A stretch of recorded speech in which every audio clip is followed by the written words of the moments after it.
For over 5,000 years, the rock sling was one of humanity's most deadly ranged weapons. But today, we're using it for office warfare. So the challenge isn't making a sling that throws foam balls, but rather a sling that throws them well, because the problem is weight. Nerf balls are very small and light, and as a result, they don't work well with my other slings. This method works exactly the same for a full-sized woven pouch sling, and it's great for small-size ammo as well, which I'll show you at the end of the video, so stick around for that. And for those reasons, we're going to create a sling with a heavier pouch with the method we're using. And it's actually very simple. All we have to do is start off with a slip knot about 25 to 30 inches in, but we can adjust this later and you'll see. This is going to mark the start of our pouch.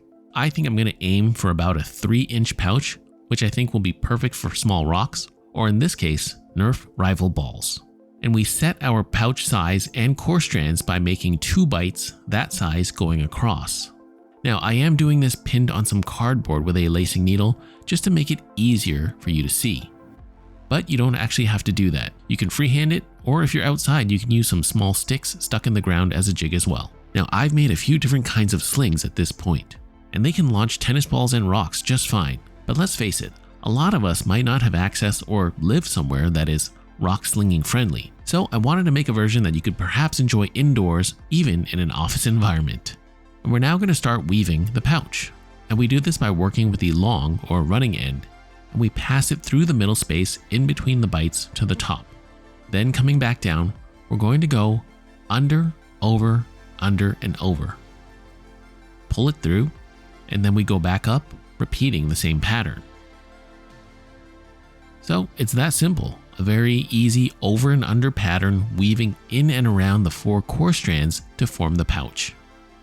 Now I originally tried to launch some Nerf rival balls with the super simple single strand sling, say that 5 times fast, and while it does kind of work, the pouch does have holes in it so the ammo does slip through, but mainly the problem is weight. And because of that, it's actually quite hard to sling them, as a rock sling partially relies on a bit of momentum to give the user control of it with the weight of the rock.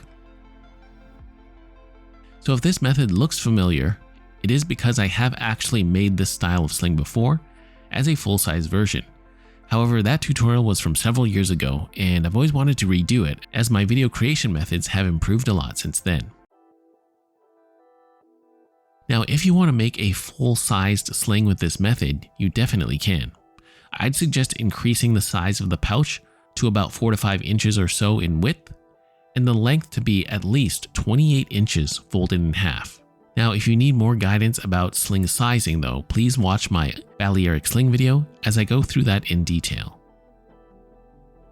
So after a few rows are woven, we can actually move some of that cord to the starting side of the sling by just pushing on it or working the slack out to make space for more additional rows.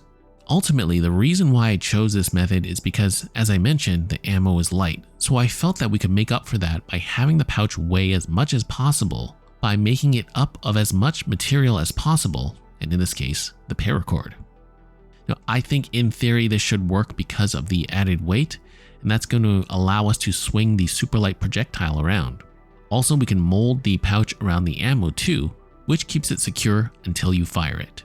That being said though, this kind of pouch, when made longer, is great and still can be used with rocks because due to the nature of the pouch, it can accommodate smaller sized rock ammo. Unlike a split pouch sling like this Balearic one, which has a minimum size requirement for the ammo.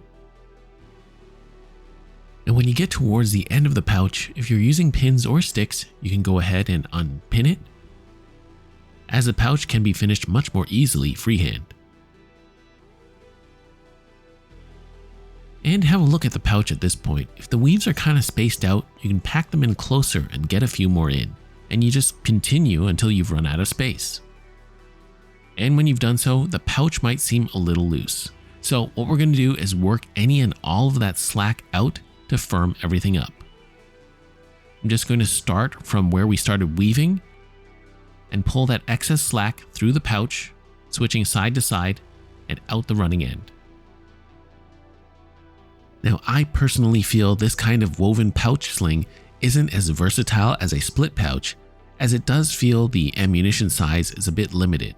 However, I do feel that it's still a great sling and has a worthy spot in your sling arsenal or indoor shenanigans.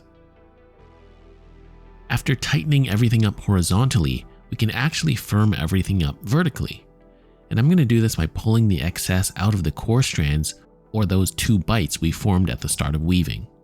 That slack is going to end up going out the standing end or starting end. This is going to help compact the strands as well. As for our cords, we're going to need to center them on the pouch so that it will work better.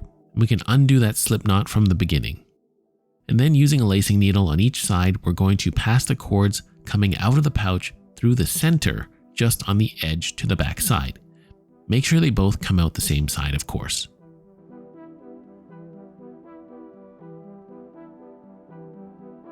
Now, before we get to using the sling, we'll have to adjust our overall size and create our retention and release knots. So, keeping it easy for the release knot, you can tie a simple double overhand knot. We just make 2 loops going over the standing end and then pass the running end through those loops. And this simple knot should more than suffice for a mini sling like this. But for something a bit more substantial, you can tie a single strand diamond knot, which I have a video for. And I'm also going to tie this onto my full-sized woven pouch sling. So this is going to set one side of the sling length. And on the other side, I'm going to tie a perfection knot as my retention loop. You just make a bite, wrap 1 loop around your thumb, a second loop just in front of it, then you pull the loop around your thumb through the bite. And that will form the knot. So where you tie the release knot and retention loop will determine the length of your sling. My full-sized personal sling is about 28 inches folded in half, so I'm going to aim for a shorter one, 20 inches or so, as my indoor short sling.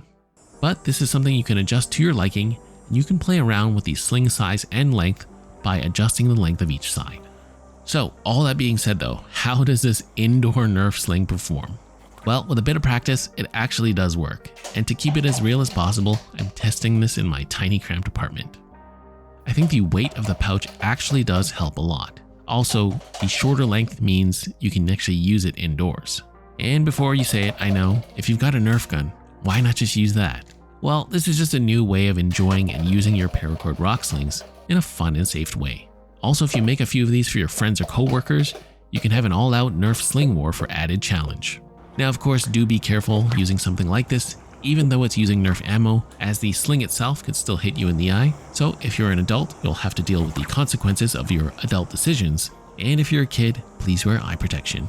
So if you want to use the same method to make a proper rock sling, you can do that too. The only real difference between this and the Office Warfare version is the size of the pouch and the length of the sling.